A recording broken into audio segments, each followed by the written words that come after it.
And we have one of the most recent Americans to officially start her road to sainthood. It is a young woman named Michelle Duppong from North Dakota, and she died in 2015 at the age of 31 after a battle with cancer. And her cause for canonization was opened in 2022. So today's special guest not only knew Michelle and her family, but also wrote a book all about her life. Michelle Duppong, Hope in the Depths of Suffering. Joining us now is Patti Armstrong. Patti, thank you for joining us. Oh, thank you for having me. It's an honor. Hi, Patti. Hi. Well, Hi.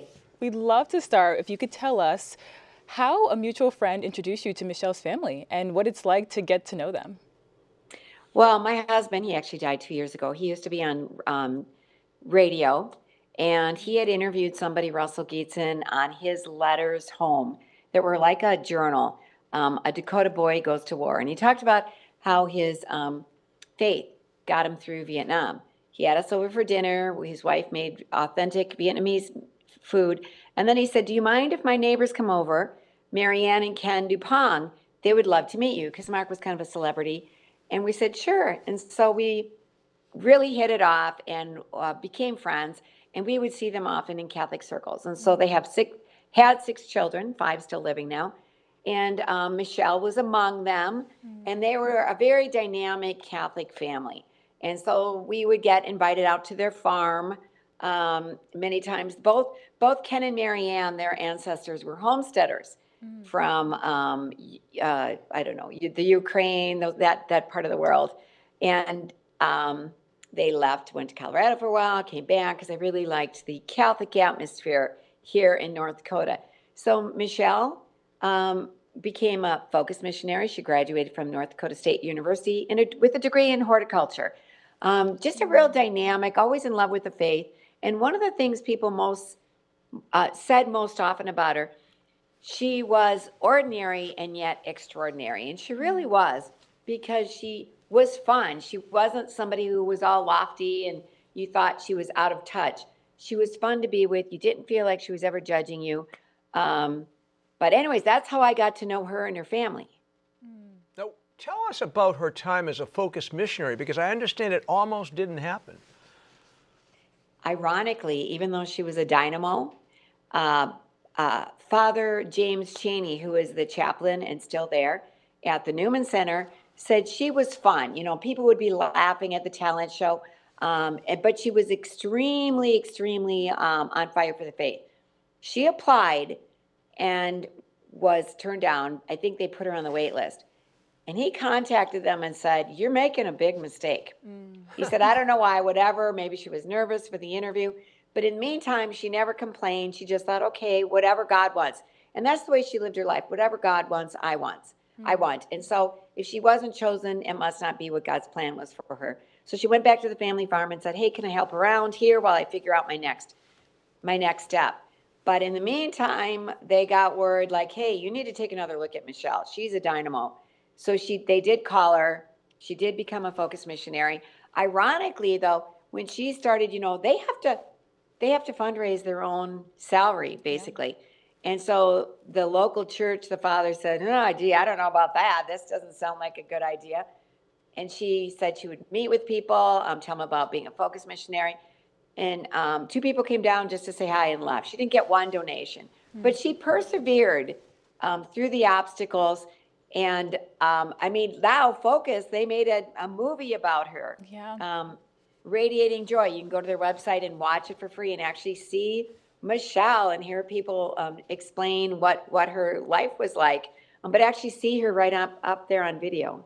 That's amazing. Wow. I'd love to hear, how would you describe her relationship with Jesus? You know what's ironic? Even though she was always committed to the faith from the time she was young, it wasn't until after college, in a conversation with her spiritual director, that she came to understand that personal relationship she could have with Jesus. And she was talking to the priest about her day and what was going on. And he said, "Have you told Jesus this?" And she was, all about prayers and being committed to her faith, but actually having that personal relationship where he's your friend and you talk with him every day was something she hadn't made that leap of faith. And so once she started doing it, it really opened up a whole new world to her. And it was something that she really stressed. with other people as she met them, as she mentored them as a focus missionary, which she did for 6 years. Now, obviously, Michelle's family must have been devastated in losing her, but they must take great comfort in the fact that, you know, perhaps she is with the Lord in heaven. Absolutely. I was there at her funeral, and even then, there were people talking about, oh, the bishop's thinking about opening her cause for sainthood. So when I interviewed Bishop Kagan for the book, I said, was this really, am I imagining things? Were people really saying this? And he said, yes, he was thinking about it even then. And the family felt when she died in 2015 on Christmas Day, at the end of Christmas Day, they were devastated. They thought she was going to be healed. But like Michelle, your will be done, Lord, whatever that is. So yes, they were devastated. And yes, they are honored beyond description. They said being at her opening mass for cause for canonization on All Saints Day 3 years ago, they said it was surreal to imagine. They knew she was good, but now for the world to be introduced to Michelle, it is just beyond their imagination. That is incredible. And the next steps for Michelle would be to be elevated to a venerable. What needs to happen for that to take place? Basically, they need to complete all the research. I think they've gotten through all her writings. At the end of every chapter on the book, I have some of her writings that it was also compiled by the Guild, Michelle Duppong Guild, which is their mission is to promote and let people know about her. Even if she becomes a saint, they will continue on. Once everything's done in all the interview, it's then submitted to Rome. And once they look it over and feel that everything's in order, then she becomes venerable. From that point, then they look for a miracle. Now, people are already reporting miracles, but those are not the ones that are going to be examined. After she becomes venerable, she needs one miracle. And as a writer for the National Catholic Register, and I've covered a lot of these beatifications, so I know it has to be an ironclad, foolproof miracle, no other explanation possible.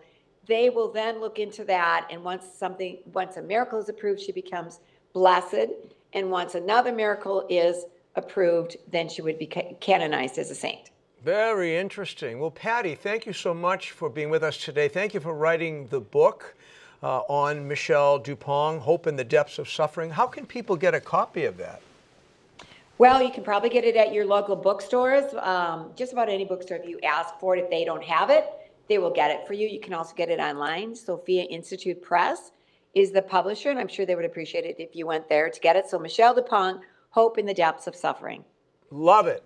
Patti, thank you so much. Great to meet you, and God bless you. And thank you for writing the book so that people can learn more about her very saintly and courageous life. Oh, thank you. God bless you both for the work you're doing. All right, Thank you. God bye. bless.